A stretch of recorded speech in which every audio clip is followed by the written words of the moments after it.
Shalom, YouTubers. Yeah, this is going to be quite a random vlog about public speaking. It may be a bit odd to you that I can post all these videos online, and yet still in real life I'm actually quite a crap public speaker. I'm absolutely awful at standing in front of large groups and voicing my opinions, especially when it's forced on you in certain school requirements to pass your GCSEs. You know, I can understand that, you know, you have to look at various points of the subject in school. For me, it's English. I've got really good marks for every other aspect of English except for the assignment where you have to speak in front of the class. Yeah, basically, so it's going to look a bit like A star, and probably about D.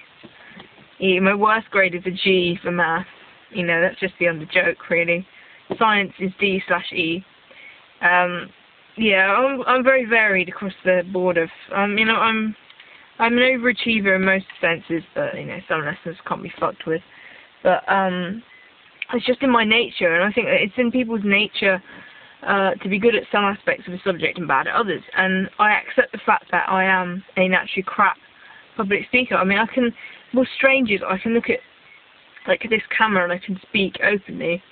Probably because, you know, I have a firm identity over the internet, you know, in the fickle world of the internet, which is basically just a digital farmyard, isn't it? Where people just log in to have a poke at the animals. So that's more like YouTube, actually. I've got lipstick on my teeth. You know, that's more like YouTube. It's a bit of a digital farmyard.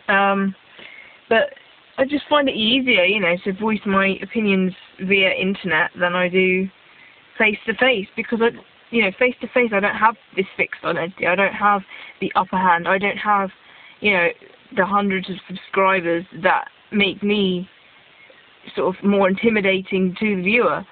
Well, not intimidating, but sort of puts me in more control, whereas in an environment like school, you're not always in control, and, you know, you're definitely not in control, actually. There's not very much a sense of identity. Wearing uniforms is deeply degrading. You know, it sort of puts you in the place of everyone's the same when you're not really. You know, there's so many different social subcultures and things going on there. And, you know, I just find it easier to speak over the internet than I do in a lesson, for instance. But, yeah, it brought to my attention the fact that, you know, if I do try and speak in public, I can do it, but it's very forced, mechanical, basic. I find that I don't sound like myself when I speak because I don't like the thought of everyone's eyes on me, whether that has something to do with me being trans. I don't like people looking at, basically I think I like people to look at my face rather than the rest of me, which is probably why I enhance it so heavily. So that people are looking at my face, they're talking about my face, talking about, you know, like for instance today I was walking up to maths and I got some kid shout after me, "How much eye makeup do you fucking use in a day?" And, you know, I'd rather people notice that. I mean, I really couldn't care less if people are going to say stuff about that, because I'd rather they notice that than notice the rest of me and notice the gender that I don't feel right in. You know, I'll do anything to disguise the way that I look. You know, I dress very heavily. I always dress in jumpers, things that cover me up even in the sun. You know, I'm boiling actually right now, but, you know, I'd rather die than take my jumper off. So, you know, it's not an easy kind of life, but I'm not trying to use that as an excuse, you know, why I can't speak in public. It's just my nature, it's my character.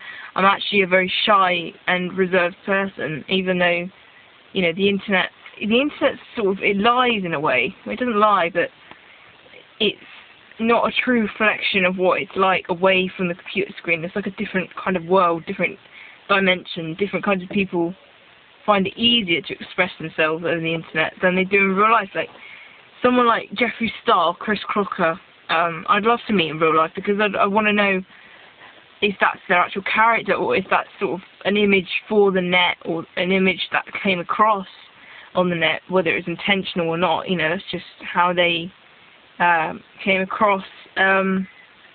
It's just an interesting theory, really. You know, why I find it easier to sit in a car and talk while no one can hear me. I mean, does that suggest that I'm a shy, unconfident person, or does that just suggest that I'm so different from everyone else my own age I wouldn't identify anyway? You know,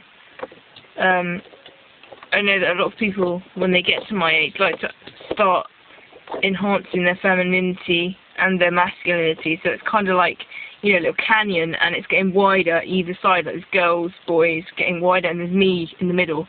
And it feels a lot like that a lot of the time, because the older you get, the more the genders sort of start to separate, and you get firm cliques of girls and quite a firm group of boys, and it's not very nice. It's sort of like we're in a society that it sort of prompts you to choose one or the other, and it's sort of frowned upon to be sort of neither, really. I mean, I know that a lot of people get confused by me. I'm very much in embracing of both sides. I embrace both sides of my gender. You know, I think I've got masculine and feminine in me, and a lot of people have said that both sides quite often come out, and yeah, I'm expressed in that way, that I've got both in me, and I'm not really worried, to be honest, about which comes furthermore sort of obvious to you. But you know, sometimes I wish people could look into my mind, and then there are questions that would sort of make sense, because I find it difficult to articulate what I feel and what I think sort of into a way that people would sort of identify with, because the way that I live my life and the way that I think is so far different to everyone else my age that I do feel that it separates me. It does make me even more of a shy person. I mean, I'm a Virgo, and I'm an only child, and I've always been, you know, pretty shy. I'm one of those artistic types who doesn't talk very much. Well, I mean, I've got friends and stuff that I feel really comfortable around, and I'm fine with them.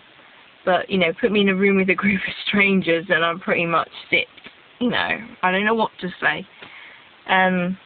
So yeah, I think that's a dimension of my character that I'm not sure if that comes across over the internet or not, really, because what you're seeing now is probably just some weirdo sat in a car talking to you, which is in reality what it is. But at the same time, that weirdo steps away. You know, what you're seeing now is only a small facet of my life, and by the time you're watching this, I'll be doing something else. I'll probably be sat in a classroom drawing through a lesson, or I don't know, getting drunk somewhere. You know, I'm not a heavy drinker. You know, it's just, I find it interesting that you can be in any place at any time, and you'll find someone's recorded memory. Sort of, you know, I could change, and anyone could change now until forever. And I think even that links completely, like, different topic entirely, but that links back to the JonBenét sort of thing that I was going on about, you know, JonBenét Ramsey. And as I go through life, I get inspirations, and I'm going to get tattoos when I'm older. A bit scared of the pain, but, you know, I've got quite a flipping high threshold of pain, I think. I'm not really that worried. And, you know, I'm going to get that tattooed. It's a red heart with the words JonBenét ROP, because when they found poor little 6-year-old JonBenét, the killer had actually doodled a red heart right there on her left hand, and that, I thought, the second I saw that, I thought, that is the symbol I'm going to put on my hand, you know, and I can remember JonBenét, have a lasting memory, and a symbol that relates to her. So, you know, I'll just collect random symbols as I get older. Anyway, I think I've gabbled enough about personal identity and the fact that I am a shyster. Bye-bye.